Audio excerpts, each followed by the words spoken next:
नमस्कार दोस्तों, मैं हूं सुरजीत श्याम और आप देख रहे हैं वर्कर वॉइस .in। दोस्तों, आपको बता दूं कि केंद्र सरकार की तरफ से आपके न्यूनतम वेतन में बढ़ोतरी की जा सकती है। और ऐसा मैं नहीं कह रहा, बल्कि विभिन्न न्यूज़ पोर्टल के माध्यम से हमें जानकारी मिली है और मुझे लगा कि आपको जानकारी देना चाहिए। आप लोगों की तरफ से हर महीने हमारे पास बहुत सारे कमेंट्स आते रहते हैं और जिसमें पूछा जाता है कि केंद्र सरकार के द्वारा न्यूनतम वेतन रिवाइज कब किया जाएगा। ऐसी स्थिति में हमारे पास एक जानकारी आई है कि एसपी मुखर्जी कमेटी, जो कि केंद्र सरकार के द्वारा बनाया गया था, उसके आधार पे आपके न्यूनतम वेतन में वृद्धि हो सकती है। कितना न्यूनतम वेतन में वृद्धि होगी, कब होगी, इन सारी बातों की जानकारी आज हम जानेंगे। और साथ ही मैं आपको ये भी बताना चाहूँगा कि सेंट्रल स्फेयर के महंगाई भत्ते का अप्रैल 2024 का नोटिफिकेशन जारी हो गया है, जिसके बाद पूरे देश के अंदर सेंट्रल गवर्नमेंट के अंदर काम करने वाले जितने भी कॉन्ट्रैक्ट कर्मचारी हैं, आउटसोर्स कर्मचारी हैं, डेली वेजर हैं, उनके न्यूनतम वेतन में वृद्धि हो जाएगी, जिसकी जानकारी हमने 2-3 दिन पहले ही दी है। अगर आपने हमारे उस वीडियो को नहीं देखा है तो यहाँ पे आई बटन पे क्लिक करके देख सकते हैं और साथ ही नीचे वीडियो के डिस्क्रिप्शन में भी मैं लिंक दे दूंगा। अब रही न्यूनतम वेतन जो कि केंद्र सरकार की तरफ से आपका बढ़ाया जाना है, उसके बारे में तो आइए हम उसको स्टेप बाय स्टेप करके जानते हैं। दोस्तों, आपको बता दूं कि मोदी सरकार के द्वारा असंगठित क्षेत्र में काम करने वाले मजदूरों के मजदूरी दर के सुझाव के लिए 2021 में एक कमेटी गठित की गई थी। विभिन्न मीडिया रिपोर्ट के अनुसार कमेटी को कलकत्ता यूनिवर्सिटी के प्रोफेसर और labour expert Shri SP Mukherjee अगुवाई कर रहे थे। इस कमेटी के द्वारा जून 2024 से पहले सरकार को रिपोर्ट सौंपनी थी, जिसके बाद असंगठित क्षेत्र में काम करने वाले 45 करोड़ मजदूरों के न्यूनतम वेतन में वृद्धि हो सकती है। हालांकि ऐसी उम्मीद जताई जा रही थी कि चुनाव के घोषणा होने के पूर्व केंद्र सरकार के द्वारा न्यूनतम वेतन बढ़ाई जा सकती है, लेकिन ऐसा नहीं हो पाया।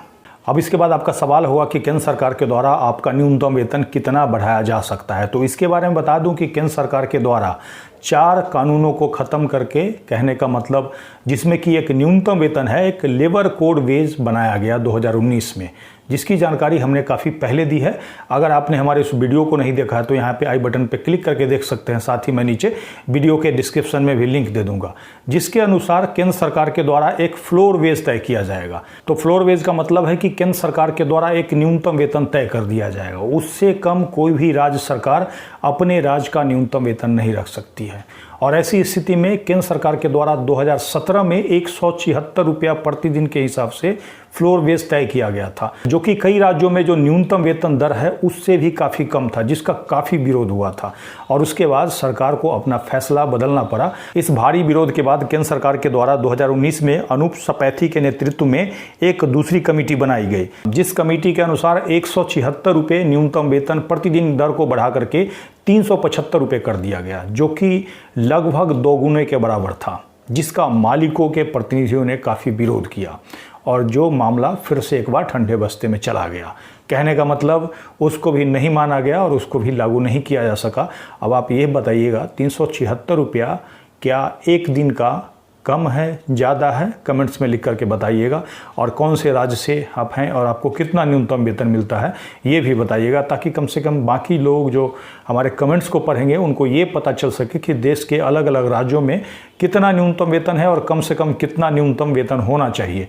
इसके बाद अब आप पूछेगा कि केंद्र सरकार ने क्या किया, तो इसके बाद केंद्र सरकार ने एक और नई कमेटी का गठन किया, जिस कमेटी को एसपी मुखर्जी के नेतृत्व में गठित किया गया 2019 में, और इसी का रिपोर्ट अभी 2024 के जून से पहले आना था। अब इस कमेटी के द्वारा क्या किया जाएगा, तो एक मजदूर परिवार को जीने के लिए रोटी, कपड़ा और मकान में जितना खर्च होगा उसका लागत कैलकुलेट करना है और कैलकुलेट करके और सरकार को एक सुझाव देना है कि भाई इतना कम से कम न्यूनतम वेतन, कहने का मतलब फ्लोर वेज तय कीजिए, जिससे किसी भी राज्य का न्यूनतम वेतन कम नहीं होना चाहिए। तो कहने का मतलब एक कमेटी के द्वारा 2017 में 176 रुपया न्यूनतम वेतन एक दिन का फ्लोर वेज के रूप में तय किया गया था, जिसका भी विरोध हुआ था। और फिर 375 तय किया गया, उसका मालिकों की तरफ से विरोध हुआ। तो ऐसी स्थिति में मुझे जो लगता है दोनों के बीच का रास्ता सरकार निकालना चाहती है, और इसी के लिए एसपी मुखर्जी का जो कमेटी है वो बनाया गया है। ऐसे में देखना है कि एसपी मुखर्जी कमेटी के द्वारा कितना आपका न्यूनतम वेतन, कहने का मतलब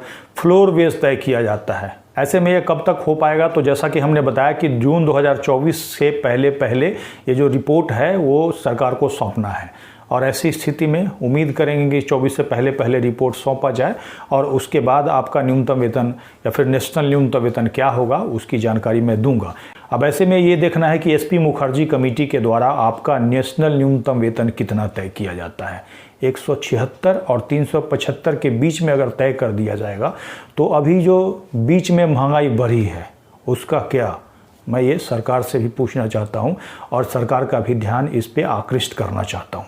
और आप लोगों से भी अनुरोध करता हूँ कि इस वीडियो को अधिक से अधिक शेयर करें ताकि पूरे देश के अंदर जो भी कर्मचारी मजदूर काम कर रहे हों उनको ये पता चल सके, क्योंकि 376 तो पहले तय किया गया था और जिसको कम करने के लिए ही ये कमेटी बनाई गई है, तो किसी भी हाल में 375 से ऊपर इनका फ्लोर वेज नहीं जाएगा।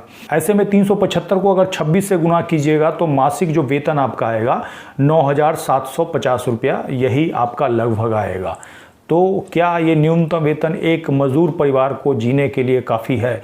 ऐसी स्थिति में जिस समय पूरे देश के अंदर जो गैस सिलेंडर का दाम है 1100 से 1200 रुपया हो, पेट्रोल का दाम 100 रुपया हो, एक ऑफिस जाने वाले कर्मचारी का अगर दिन में 1 लीटर भी पेट्रोल जलता है तो उसका मासिक पेट्रोल के ऊपर कितना खर्च होता है, खाने पीने में सब्जी रोटी चावल ये सब कैलकुलेट किया जाता है।